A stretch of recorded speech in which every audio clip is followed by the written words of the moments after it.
नमस्कार। आप देख रहे हैं तहल का इंडिया 24। आप सबका स्वागत है तहल का इंडिया 24 में। जितने भी हमारे दर्शक देख रहे हैं उनका सबका स्वागत है। बात कर लेते हैं हरियाणा की चुनाव के बारे में। आप सोच रहे होंगे चुनाव के बारे में क्या बात करनी होती है, क्योंकि चुनाव तो समापन हो चुके हैं, खत्म हो चुके हैं। जी हाँ, बिल्कुल, चुनाव तो समापन हो चुके, खत्म हो चुके हैं।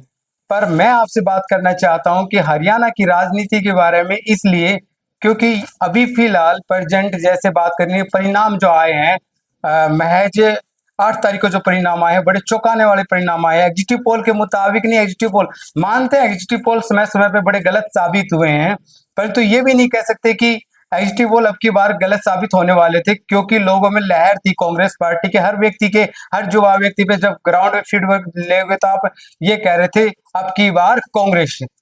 बात इसलिए कर रहे हैं क्योंकि 48 सीटें बीजेपी को आ चुकी है, 7 माफ करिए 37 कांग्रेस को आ चुकी है। आईएनएलडी बीएसपी का जो गठबंधन था उसको 2 सीटें आई है और 3 निर्दलीय चुनाव ने जीत के बाजी की है। अब बात इसलिए करेंगे क्योंकि हाल ही में 2-3 दिन पहले प्रेस वार्ता करते समय नायब सिंह सैनी मुख्यमंत्री ने कहा था कि देखिए हमारे पास पूरे संसाधन है, पूरी तैयारियां हैं। इसका मतलब क्या हुआ? इसका मतलब क्या इशारा था कि आखिरकार तैयारियां कैसे हो रही है? हर व्यक्ति के गले नहीं उतर ये बात है कि जो कांग्रेस की सरकार थी, सरकार माफ करिए सरकार बनने वाली थी, लहर थी, वो बीजेपी की बन कैसे गई?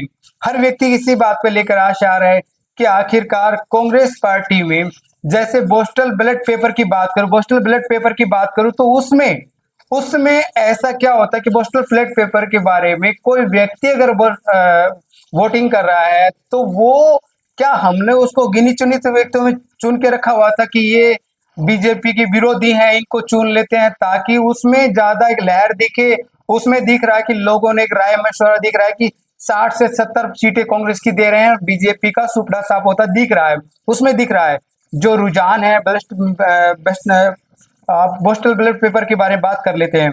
दूसरी बात है ईवीएम की बात कर लेते हैं। ईवीएम के बारे में पहले बीजेपी हमला कर देती है। देखिए अभी है ना, कांग्रेस रोएगी, बीजेपी के बारे में बात करेगी, बीजेपी का रोना रोए, उनको ईवीएम का रोना रोएगी, ऐसा करके प्रेशराइज करते हैं, परंतु माहौल जो है लोगों के गले नहीं उतर रही है कि आखिरकार मामला क्या है। दूसरी बात, तीसरी बात, एक चीज और निकल के आ रही है। इंडियन नेशनल लोकदल, मैं जेजेपी की पार्टी की बात करूं तो जेजेपी पार्टी के लोगों में विरोध था, इस बात को नकारा नहीं था, उनको वोट नहीं दिया होगा। इंडियन नेशनल लोकदल बीएसपी का वोटर बहुत ज्यादा है।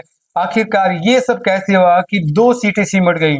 आखिरकार ये कैसे हुआ कि लाहौर विधानसभा से जो चुनाव लड़ने वाला है, मेहनत करने वाला है, यहाँ पर 2009 में और 2014 के अंदर 2 बार एमएलए इंडियन नेशनल लोकदल का रहा है। मैं मानता हूं पार्टी के अंदर टूट हो चुकी है, जेजेपी पार्टी बन चुकी है, पर इतना भी क्या हुआ कि इतने वोट, कम मायने में वोट आए, ये बात गले नहीं उतरी।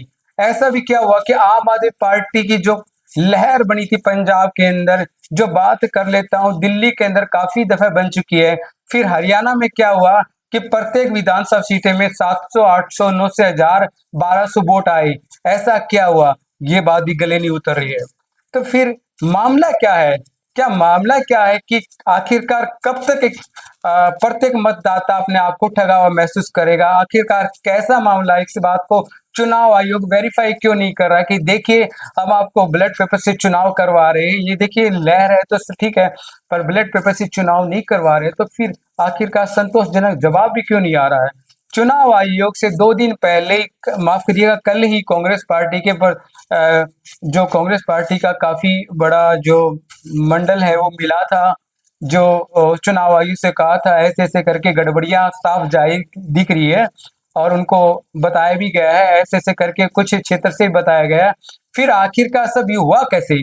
आखिरकार ये तामझाम होता कैसे है? आखिरकार ये मुख्यमंत्री कैसे कह सकता है कि देखिए हमारे पास तो पूरी व्यवस्था है? आखिरकार कटघरे में आने वाले टाइम पे झारखंड की बात कर लेता हूँ, महाराष्ट्र की बात कर लेता हूँ, बात मैं कर लेता हूँ यहाँ की दिल्ली की है, फिर बिहार की बात कर लेता हूँ। चुनाव टू चुनाव प्रत्येक राज्य में, फिर वो संतोषजनक जवाब होगा कैसे? फिर मतदाता अपने आप को कैसे करेंगे कि मैं लोकतंत्र को मजबूत कर रहा हूं, जिस प्रतिनिधि को मैं चुन रहा हूं मेरा वोट उसी को जाएगा। पर जाएगा कैसे, ये बड़े सवाल के घेरे में है। सवाल इस चीज का, इस देश के लोकतंत्र का सवाल है। अगर सवाल लोकतंत्र का नहीं है तो बताइए पहले ये सब हो कैसे रहा है कि इंडियन नेशनल लोकदल 20वीं पार्टी महज कुछ ही वोटों में सिमट जा रही है।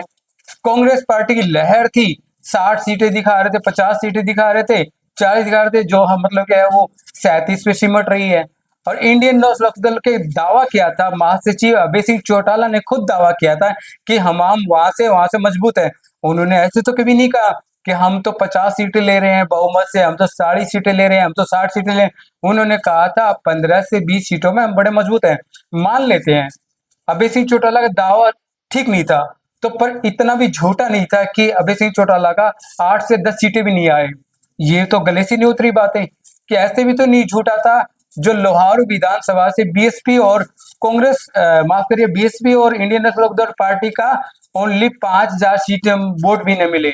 ऐसा भी नहीं था। इस वीडियो को ज्यादा से ज्यादा शेयर करें, कैसा लगा कमेंट जरूर करिएगा, शेयर करिए, हमारे सब्सक्राइब करना न भूले। इस वीडियो ज्यादा शेयर करें, लाइक करें, कमेंट करें। जय हिंद, जय भारत।